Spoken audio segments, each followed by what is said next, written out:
Hey, what's up everybody? Dr. E in the house. Today I'm going to respond to a viewer who has requested I talk a little bit about something that's dear and near to my heart, which is a concept called flow. So what I want to get into today is where did it come from, who thought of it first, and what is it? Also, how do I get there? Which is probably the most key ingredient to this entire video. So let's start in.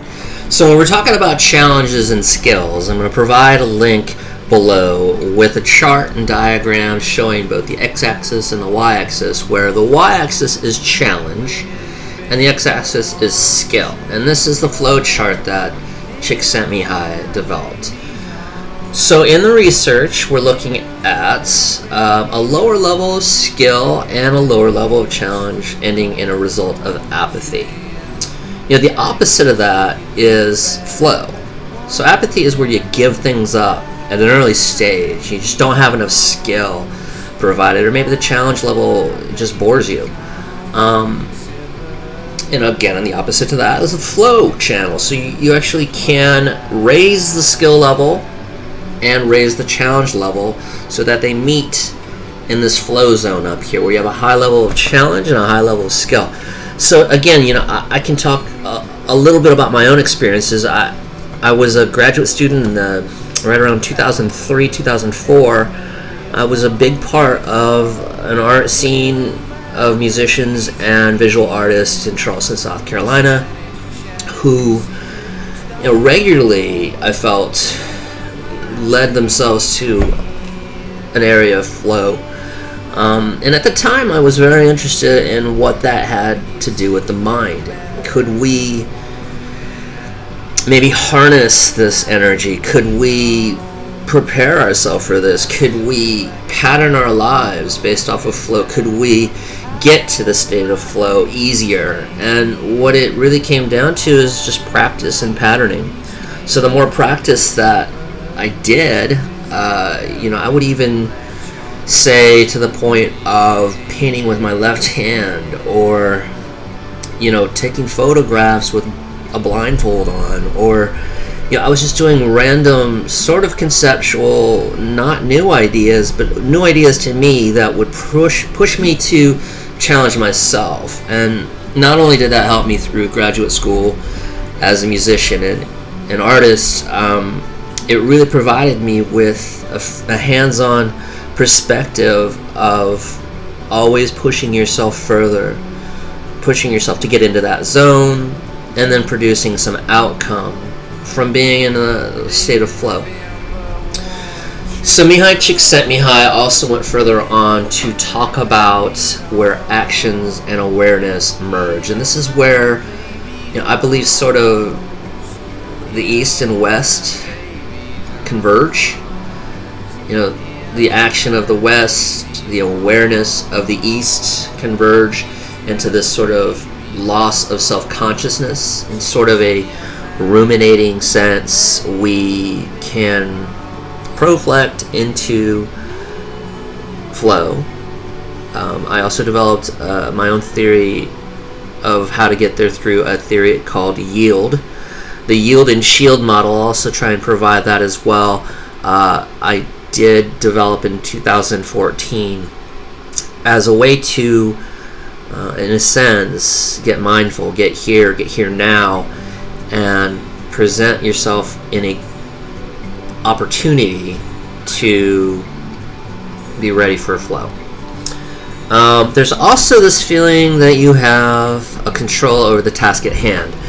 So, I think most artists would say, and this is visual artists, musicians, writers, actors, that they have some kind of control over the task, that they have met their needs in both the challenges and skills area, and have felt some kind of effortless abandonment of any kind of outside exterior distractions.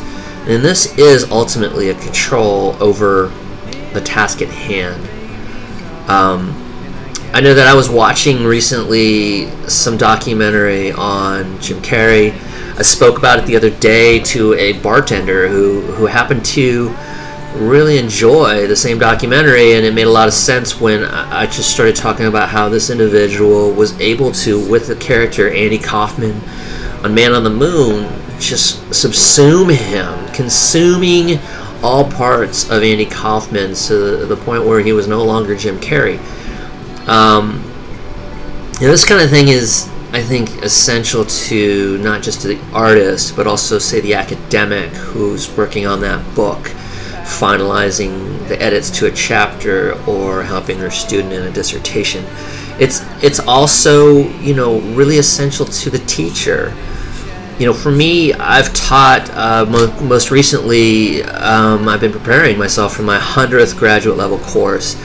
And over all the years of doing this, I've recognized that the zone that I do go into is this sort of flow state, where my skills are that which I bring to the table, therapy skills, skills in neuropsychology or the biological basis of behavior, maybe neuroanatomy, and perhaps even some skills I've learned on the way, such as how to teach these things. Now, the challenge level is, the harder the material, the more difficult, more advanced student, the maybe even difficult student in the classroom. These are all challenge levels that I also have to meet.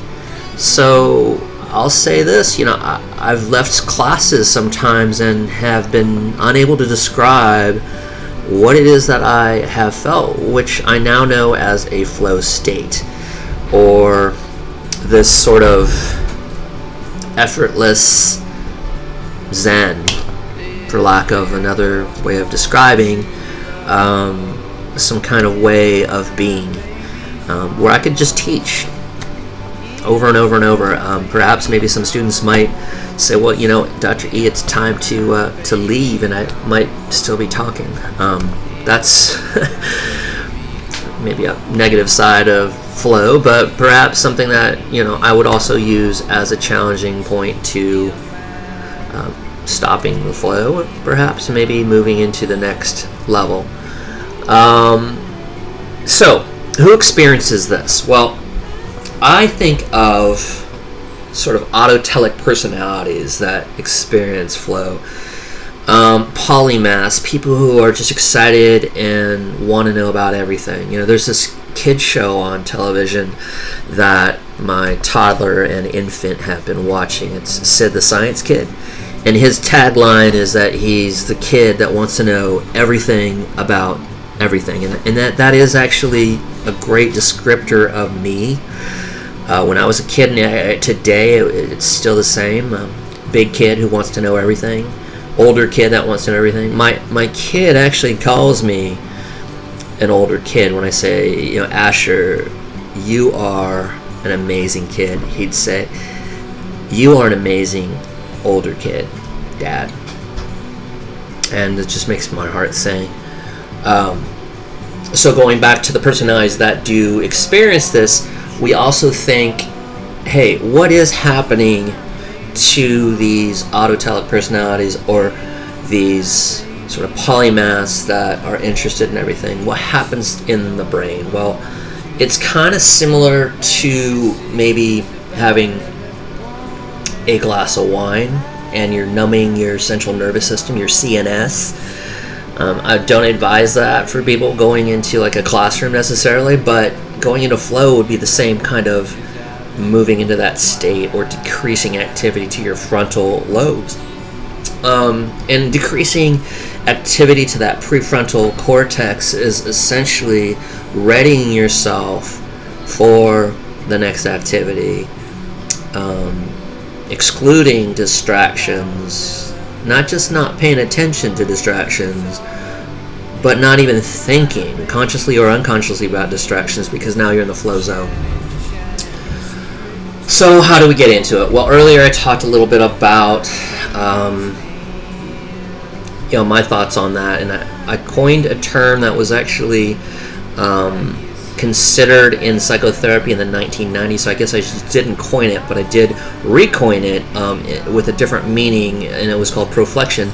I did coin something called yield theory, and yield theory does involve, this yielding and shielding of distractions. It also does involve some kind of self-actualization or internal intrinsic reward system. And I worked on this with a research team in 2014, 2015, and even in early parts of 2016, talking about how you can practice that. And what you can do is seriously get into a meditative state, either by writing, walking. It doesn't have to be sitting on the, proverbial Buddhist couch or cushion. It can be a walking meditation, much like Thich Nhat Hanh talks about in his Engaged Buddhism. It's also something that can be a period of engaging yourself in the world in a walk through the woods. So one piece of this is that you can sit down, you can do what it is that you're doing, you can write, you can do paintings, you can work in a dark room, you can do a number of things. Reading, you can move yourself into a state of flow, reading something meaningful to you. The difference with reading is it's still active, but there's a degree of passiveness to that, or escapism. So for me, engaged reading can result in flow, where you have new ideas and creative boundaries are now broken down and you're moving into another world.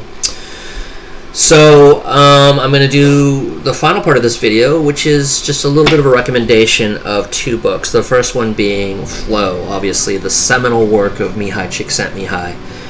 Again, a Hungarian psychologist who did phenomenal work and research in